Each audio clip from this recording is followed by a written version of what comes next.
Now, journalists, as well as human rights, democracy, labour and environmental activists, remain at great risk in places like Cambodia.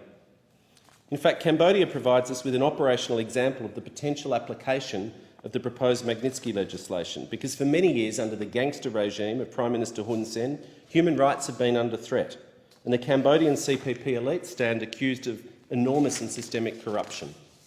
Hun Sen and his family and cronies make themselves rich at the expense of the Cambodian people, taking their land, attacking their labour rights, suppressing dissent and destroying any pretence of being a democracy.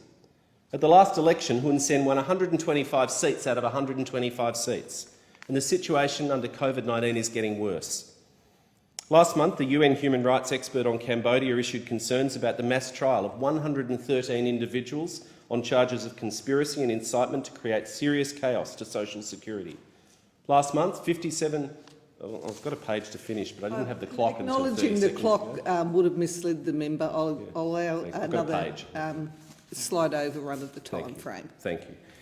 Last month, 57 human rights organisations called on the Cambodian government to stop its harassment and intimidation of independent media outlets and their journalists. And testimony to the inquiry from brave members from the Cambodian diaspora community described these threats, including threats against Australian citizens here and money laundering by Cambodian officials buying assets in Australia. Human Rights Watch issued their so-called Dirty Dozen a few years ago. The top generals and cronies in the regime found guilty of human rights abuses, and Magnitsky laws will give us new tools to deter and shine light on this behaviour by the corrupt Cambodian elite and ensure Australia provides no shelter to these gangsters.